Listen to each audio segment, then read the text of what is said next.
दोस्तों, क्या भारत के लोगों के लिए नागरिकता साबित करने वाला एक बिल्कुल नया आइडेंटिटी प्रूफ आने वाला है? दोस्तों, क्या कश्मीर को उसके पूर्ण राज्य का दर्जा वापस मिलने वाला है?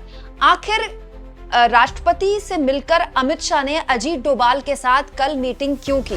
दोस्तों, एनडीए की बैठक शुरू हो चुकी है। दोस्तों, आज मंगलवार का दिन है और सोमवार, मंगलवार, बुधवार, बृहस्पतिवार, बेसिकली ये 3-4 दिन होते हैं जब संसद में काफी इंपॉर्टेंट विधेयक पेश होने होते हैं और संसद हंगामेदार चल रही है। इस बीच अचानक से कल खबर आई कि एनडीए की बैठक होने वाली है। वो खबर भी सबसे पहले मैंने आपको अपने चैनल में बताई थी और एनडीए की बैठक अचानक बुलाई गई, जो कि मोदी इस बैठक में सांसदों को संबोधित करेंगे, ऐसी जानकारी निकल कर आई है। अब मेरे पास एक और जानकारी है दोस्तों कि इसके बाद हो सकता है कि बीजेपी संसदीय दल की बैठक भी हो। अगर ऐसा होता है तो ये बड़ा दिलचस्प होगा, क्योंकि बीजेपी की संसदीय दल की बैठक तो हुई ही नहीं है जब से बीजेपी बहुमत से दूर हुई है।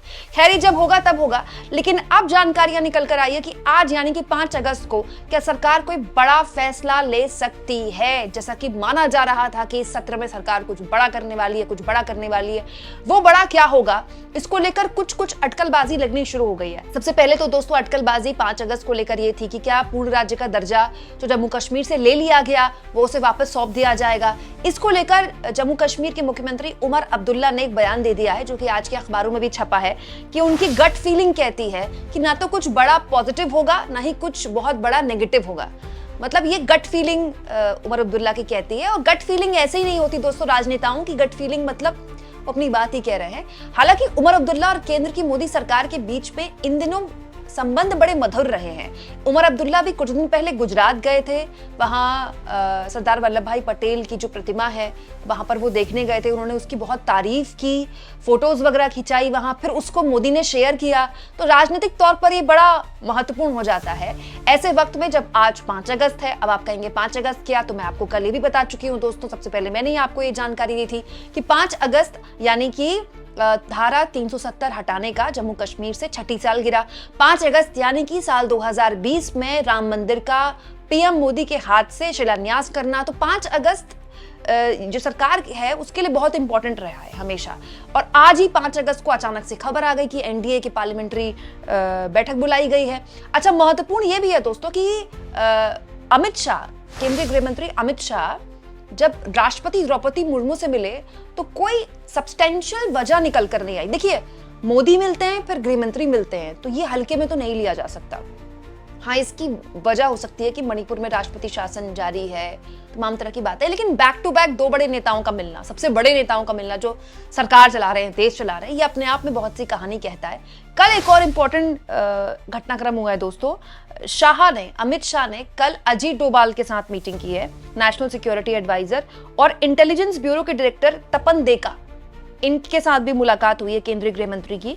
और होम सेक्रेटरी गोविंद मोहन, वो उनके ऑफिस में थे। बेसिकली संसद चलती है तो सारे नेता अपने पार्लियामेंट हाउस में जो सबके ऑफिस होते हैं उनमें होते हैं। तो अमित शाह भी संसद के अंदर जब पार्लियामेंट हाउस में अपने ऑफिस में थे तो वहां उनकी अजीत डोभाल के साथ मीटिंग हुई है। इसके अलावा उनकी इंटेलिजेंस ब्यूरो के डायरेक्टर तपन देका के साथ मीटिंग हुई है और होम सेक्रेटरी गोविंद मोहन के साथ मीटिंग हुई है। ये इंडियन एक्सप्रेस में आज छपा है। इसके अलावा एक और इम्पोर्टेंट बात, जो सालाना अमरनाथ यात्रा होती है जो 1 अगस्त से शुरू होने वाली है, वो फिलहाल के लिए उसके रूट बंद कर दिए गए हैं, कहते हुए कि मेंटेनेंस का काम चल रहा है। याद कीजिए, जब 6 साल पहले धारा 370 हटाई गई थी तो भी इस तरह की ही अचानक से फैसले लिए गए थे। तब किसी का ध्यान नहीं गया, लेकिन बाद में पता चला कि वो तो 370 के लिए सिक्योरिटी रीजन की वजह से किया गया था। लेकिन क्या कश्मीर को लेकर कोई बड़ा फैसला लिया जा सकता है, नहीं लिया जा सकता है, इसको लेकर तो अटकलबाजी है ही दोस्तों। वैसे मैंने कल आपको एक खबर भी बताई थी, जम्मू कश्मीर की पत्रकार है आरती टिक्कू सिंह, उन्होंने एक नई अटकलबाजी का भी चर्चा दी थी कि ये अफवाह जम्मू कश्मीर में फैलाई जा रही है कि हो सकता है कि जम्मू और कश्मीर को अलग कर दिया जाए। हालांकि मेरे हिसाब से बिल्कुल गलत है, ऐसा नहीं करेगी सरकार, क्योंकि ये बिल्कुल कभी देश के इतिहास में हुआ ही नहीं कि धर्म के आधार पर राज्यों का बंटवारा हो। हाँ, ये बात सही है दोस्तों कि जम्मू के लोगों को हमेशा इस बात को लेकर नाराजगी रही है कि कश्मीर की वजह से उनको ना तो उतना फंड मिलता है और ना ही उनका जो राजनीतिक एक प्रतिनिधित्व होना चाहिए जितना वो मिलता है। यही वजह है दोस्तों कि मैंडेट देखिए बटा हुआ है दोस्तों। कश्मीर के लोगों ने एनसी को चुना, नेशनल कॉन्फ्रेंस को, और जम्मू के लोगों ने बीजेपी को सीटें दी ज्यादा। लेकिन मुझे नहीं लगता कि ऐसा कोई फैसला सरकार लेगी। इनफैक्ट आज के बाद उस तरह की अफवाहों पर विराम भी लग जाएगा। तो फिर सरकार ऐसा क्या करने वाली है? दोस्तों, कुछ जानकारियां जो मेरे सूत्रों ने मुझे दी हैं, इनफैक्ट मेरे एक सूत्र से मेरी बात हो रही थी तो उन्होंने मुझे बताया कि हो सकता है कि सरकार कोई ऐसा बिल ले आए जिससे एक नए आइडेंटिटी प्रूफ को लेकर चर्चा शुरू हो जाए, एक नागरिकता को लेकर। हालांकि उनका ये भी कहना था कि सरकार हो सकता है कि एसआईआर पूरे देश में लागू कर दे, लेकिन उसको लेकर तो चुनाव आयोग पहले ही आदेश जारी कर चुका है और वैसे भी एसआईआर लागू करना देश भर में चुनाव आयोग का काम है, सरकार का काम नहीं है। हाँ, इसको लेकर चर्चा हो सकती है कि कोई विधेयक आ जाए जो एक नई तरीके के आइडेंटिटी प्रूफ, जिसमें आप केवल नागरिकता साबित करनी है आपको, उसको लेकर आप कह सकते हैं कि बैकडोर एनआरसी। तो मुझे नहीं लगता कि it's that too easy for सरकार। दोस्तों, इसको लेकर भी पेच है। अगर ऐसा सरकार करती है तो ऑलरेडी नागरिकता को लेकर बहुत से डॉक्यूमेंट्स हैं देश में। आप डोमिसाइल सर्टिफिकेट बना सकते हैं, आप कास्ट सर्टिफिकेट बना सकते हैं, आप पासपोर्ट बना सकते हैं। देश में बहुत कम लोगों के पास पासपोर्ट है, लेकिन है वोटर आईडी कार्ड, तो बहुत आधार कार्ड। अब चुनाव आयोग एसआईआर में आधार कार्ड माने ना माने, लेकिन सच्चाई तो यह है कि डोमिसाइल सर्टिफिकेट या कास्ट सर्टिफिकेट बनाने के लिए भी आपको आधार कार्ड चाहिए।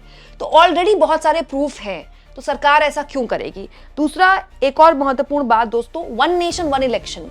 वन नेशन वन इलेक्शन पहले ही कैबिनेट से पास हो चुका है, लोकसभा में पेश हो चुका है और फिलहाल स्टैंडिंग कमेटी के पास है। स्टैंडिंग कमेटी की लगातार बैठकें भी होती हैं। कई बार उन बैठकों में विपक्ष के नेता जैसे प्रियंका गांधी उसमें शामिल होती है, सरकार की तरफ से भी होते हैं। तो ये स्टैंडिंग कमेटी के पास ऑलरेडी है one nation one election.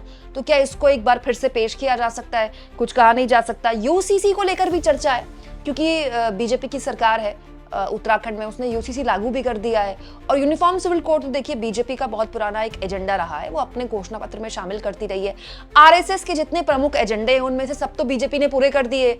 Ram मंदिर बन गया, कश्मीर का धारा 370 हट गई, इसके अलावा 3 तलाक, ट्रिपल तलाक। अब एक यूसीसी ही बचा है जो कि सरकार हो सकता है इसको लेकर कोई रूपरेखा तैयार कर रही हो। इसके अलावा दोस्तों, मुझे ऐसा लगता है कि उपराष्ट्रपति के नाम का भी ऐलान हो सकता है। होने को तो देखिए कुछ भी हो सकता है इस सरकार में, कोई गारंटी नहीं ली जा सकती, क्योंकि इवेंट मैनेजमेंट और सरप्राइज एलिमेंट इस सरकार में बहुताया में है। देखिए, राष्ट्रपति का चुनाव बहुत ज्यादा दूर नहीं है। 7 अगस्त को चुनाव आयोग ने अधिसूचना जारी की थी, 21 अगस्त को नामांकन पत्र भरना है। 21 अगस्त को दिन ही कितने रह गए? 21 अगस्त मतलब आप संसद का सत्र जिस दिन आखिरी दिन है उस दिन नामांकन भरना है। 22 अगस्त को चेकिंग होगी, सारे फॉर्म्स की जांच होगी, 9 सितंबर को तो मतदान है।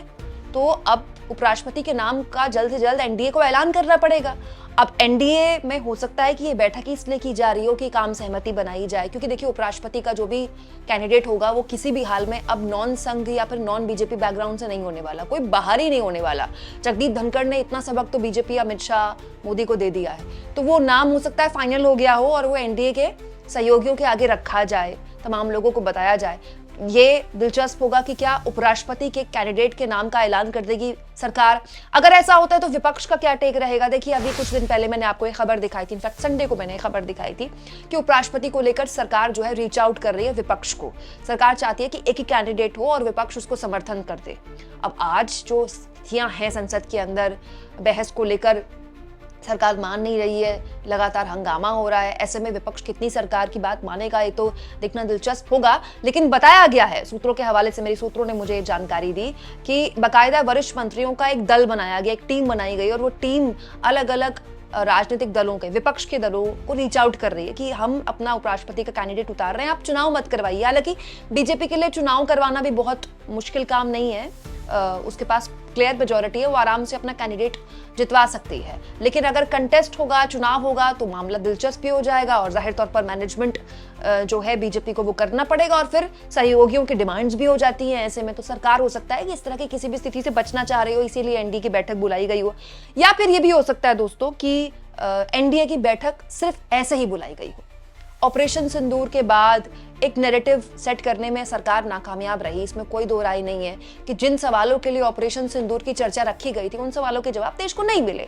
देश को नहीं पता चला कितने विमान गिरे, देश को नहीं पता चला सीज़फायर अचानक से क्यों हुई, और देश को अब तक भी ये नहीं पता चला है कि ट्रंप लगातार, अब तो 33वीं बार से भी क्रॉस कर गए, वो लगातार सीज़फायर को लेकर इस तरह की बात क्यों बोल रहे हैं। हालांकि उस मामले में भी एक बड़ा घटनाक्रम हुआ है। कल विदेश मंत्रालय द्वारा एक बहुत ही आप कह सकते हैं स्ट्रॉन्ग रिस्पॉन्स दिया गया है। लगातार जो ट्रंप टैरिफ का ऐलान कर चुके हैं भारत में और भारत को लेकर जिस तरह की बातें कर रहे हैं, सीज फायर को लेकर जिस तरह का बयान दे रहे हैं, उसके बाद ये पहला ऑफिशियल स्टेटमेंट है MEA का, विदेश मंत्रालय द्वारा ऑफिशियली पहली बार अमेरिका को जवाब दिया गया है। हो सकता है कि इस पूरे के पूरे मसले को लेकर सरकार अपने NDA के सहयोगियों को बता रही हो कि अब इस मामले में हमें बैकफुट पे नहीं रहना है। अब भारत की सरकार ने ऑफिशियली इस पूरे के पूरे मसले को लेकर न केवल मुंहतोड़ जवाब दिया है ट्रंप को, बल्कि एस जयशंकर ने कल एक कार्यक्रम में भी कहा है कि भारत पूरे तरह से सशक्त है और इसके लिए भारत प्रतिबद्ध है कि वो अपने नेशनल इंटरेस्ट को आगे बढ़ाए। और बात भी ठीक है दोस्तों, रूस से तेल केवल भारत नहीं खरीद रहा,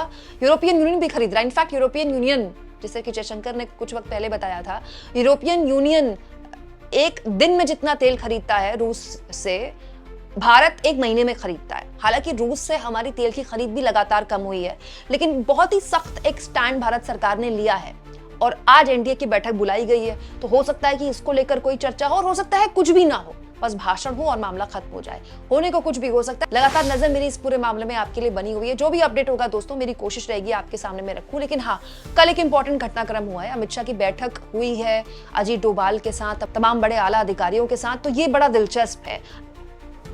आप इस मुद्दे पर क्या सोचते हैं दोस्तों? 5 अगस्त क्या बस एक इवेंट बनकर रह जाएगा, या फिर सरकार चाहेगी कि ऐसा इवेंट बने जिसके बाद पूरे संसद सत्र में केवल इसी की चर्चा हो? क्योंकि फिलहाल संसद सत्र में केवल एक ही बात को लेकर चर्चा है और वो है चुनाव आयोग का SIR। विपक्ष किसी भी हाल में संसद चलने देने के मूड में नहीं है। एक और चीज हो सकती है दोस्तों कि कल सरकार की तरफ से जो स्टैंड लिया गया, तो कल ओम बिरला ने एक बैठक बुलाई विपक्षियों की, अपोजिशन को इसमें बुलाया सुबह 11:30 बजे। वो भी खबर भी मैंने सबसे पहले आपके सामने रखी थी। और ओम बिरला ने विपक्षियों मतलब विपक्षी पार्टियों को एक तरह से बताने की कोशिश की कि आप संसद चलने दीजिए। तो विपक्षियों ने साफ तौर पर कहा, इंडिया गठबंधन के तमाम साथियों ने, कि हमको SIR पर बहस चाहिए, तब तक हम संसद चलने नहीं देंगे। उसके बाद फिर संसद चली दोपहर 2 बजे, लेकिन कार्रवाई आज के लिए स्थगित हो गई। तब संसदीय कार्य मंत्री ने बात बोला कि इस तरह की शर्तें आप नहीं लगा सकते, BSC की बैठक में तय होता है, वहीं सारे मुद्दे तय होंगे, ऐसे अचानक से किसी मुद्दे पर हम बहस नहीं कर सकते। उसके बाद जो जानकारियां मेरे पास हैं, सरकार इस मामले में फर्म हो गई है कि संसद तो चलेगी, चाहे हंगामा हो या ना हो। यह भी हो सकता है कि इसको लेकर NDA की बैठक में मोदी कुछ बोले कि संसद लगातार उसमें व्यवधान डाला जा रहा है विपक्ष द्वारा। लेकिन अब आज जानकारी ऐसी मिली है कि संसद चलती रहेगी चाहे हंगामा हो। हालांकि ये भी बहुत मुश्किल है, जब संसद ऑर्डर में ही नहीं होगी तो विधेयक पेश कैसे होंगे? बहुत इंपॉर्टेंट विधेयक हैं, सरकार वो चाहती है कि पेश हो जाए, लेकिन ऐसी स्थितियां लग नहीं रही संसद में कि वो पेश हो पाएंगे। अब देखना दिलचस्प होगा दोस्तों कि इस बैठक से क्या निकल कर आता है। जो भी निकल कर आएगा सबसे पहले आपके सामने मैं रखूंगी। दोस्तों, मेरी आप लोगों से गुजारिश होती है हर खबर आपके सामने रखने के लिए। कई अखबारों को मैं खंगालती हूँ, कई सूत्रों से मैं आपके लिए बात करती हूँ, ताकि आपको सही सटीक जानकारी सबसे पहले दूँ। और इसीलिए मेरी आप लोगों से एक और रिक्वेस्ट है, जितना हो सके दोस्तों चैनल को शेयर भी करें, सब्सक्राइब भी करें, और थैंक्स और ज्वाइन, ये 2 ऐसे ऑप्शन है जिसके जरिए आर्थिक तौर पर भी आप चैनल के हाथ मजबूत कर सकते हैं।